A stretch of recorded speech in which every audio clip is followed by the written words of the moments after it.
All right. All right. Obviously, the good Lord loves the Eagles, right? I mean, we got this tropical storm rolling in, and we were able to get our whole practice in, which we're very thankful for, and we appreciate that, and that was a big blessing for us.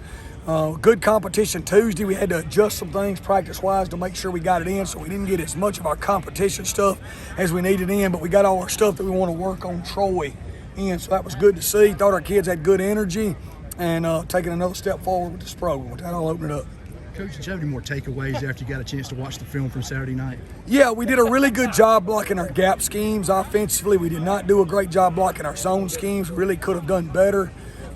Trey played really well. He was 10 of 13, should have been 11 of 13 with a drop, had a touchdown pass, was really good with his accuracy and his reads. Ty came in and was a big boost of energy in the second half, made some great runs, had some really good throws.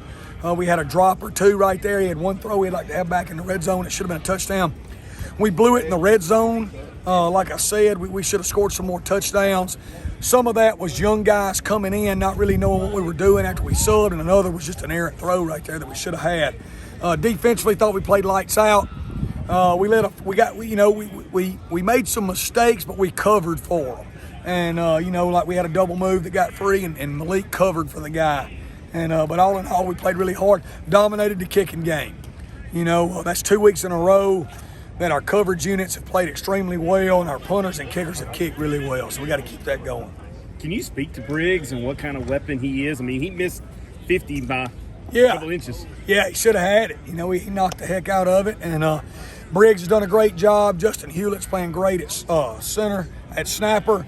Peyton Snyder's holding well. We're protecting well. Briggs is a weapon. He's a weapon on kickoff, too. I'm just really proud of him. He's really matured as a human being. You can see how he's growing from kind of a silly boy when I got here to being a mature young man. He's taking that responsibility very serious. I'm proud of it. Did y'all, can you talk about your punter, man? Did y'all see that coming out of Gulf Coast? I mean, not saw it, didn't see it anywhere close to coming. Had no idea it was coming. But Mason is doing a phenomenal job. We hope he keeps it up. Our punt team has been incredible. What about Ja'Karius Caston? Just a great night Saturday night. Maybe tell us his story. What was he here when you got here? If not, did you go get him? And what makes him special? No, Desmond Lindsay. Ja'Karius Caston's Desmond Lindsay. You know what I mean? He finds unbelievable diamonds in the rough. He's been doing it for 12 years. Caston's a young man from Adams County Christian that went to Hines and had a good year there. We're really close with Larry Williams at Hines and David King at Adams County, and they just really love the kid. He's got great character. He's a guy that can play multiple positions, and he's just a baller. He's a country Mississippi kid that just plays ball, and he's really playing well right now. Did you catch us up on the health of Shirty and Mayberry? Shirty had some stitches in his hand last week, so he couldn't play, and he's got a great opportunity to play this week. He's playing really well. He's a true blue tough guy. And so we think we'll have him back. We're sure we'll have him back. Mayberry, we're not going to have back. Mayberry suffered a season-ending injury, lower extremity injury. Great kid. Has fought hard for Southern Miss for a long time. Tough deal with him. You mentioned Malik Short's covered for someone. That's 2 games in a row. It sounds like he's playing just a high level. Can you speak to him? He is. He's played great for 2 games.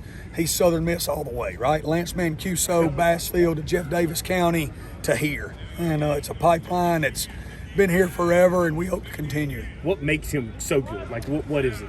Malik loves football, right? When you go up in Bassfield, that's the ultimate amount of pressure. That's like how I grew up in Amory. Right, on Friday nights in Bassfield, they turn out the lights because everybody's headed to the game. And if you don't play well, everybody in the town knows it, and everybody knows your mama and your daddy and your brothers and your uncles and your cousins, and you've humiliated everybody. So it's an extreme amount of pressure, and he's played under it his whole life, and he's really flourishing right now. Coach, Troy, really good football team. They just played a top 25 team in Liberty that won 11 games last year to the wire. Had a great chance to beat them. Liberty's a really good football program that's won a lot of games. That's got a Heisman Trophy candidate at quarterback. And they got beat 21-14. So their program is playing really well. They've been a good FCS team in Southern. And they're coming in here with their lives on the line, much like we were last week. Their backs are against the wall. We expect to get their great effort. They're a proud program like we are. They've won a lot of games in their past. We got a lot of respect for them. Coach, could you address the snaps at center, the consistency of them, or the speed? Yeah, so Arvin's at center, and he's He's been, for the most part, really good. When you change quarterbacks, sometimes it's a little bit of inconsistency with the cadence there. I thought our snap issues was mostly quarterback driven than center driven. We're working on that to fix that because that's obviously an issue, right? Pre-snap penalties and post-snap penalties signal a not well-coached football team. And so anytime you get a pre-snap penalty, it's a bad deal. We haven't got any post-snap penalties. That's good, but we got to eliminate those offensively. They're hurting us. Coach, competition Tuesday. Can you talk about what's going on the offensive line? Yeah, so we got 4 guys that are playing, or really 5 guys that are playing an extremely high level, with Bryson Mays being the other one at left tackle with Doss. At right guard, we've got some battle right there. We're letting Coker Wright get involved with that along. He's still playing center, but also battling at right guard with Foxworth.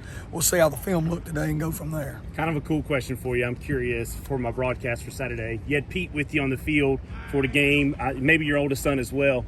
What was Saturday night like after all the recruits left, everything left? What was that like for you going home with your boys with the first win as a Southern Miss? Just relief. If you ask my wife, winning for us is just a relief. So you don't feel like you did last week. And we try to enjoy it, but it's just a relief that we got the job done. There's an extreme amount of pressure on us. Probably most of that stems from me, but I'm not going to change.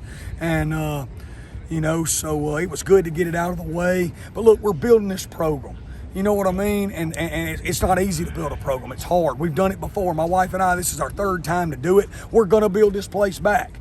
But day by day, it takes a lot of hard work, and it takes some breaks and some luck, and we were just proud to get a victory for these fans and this whole university.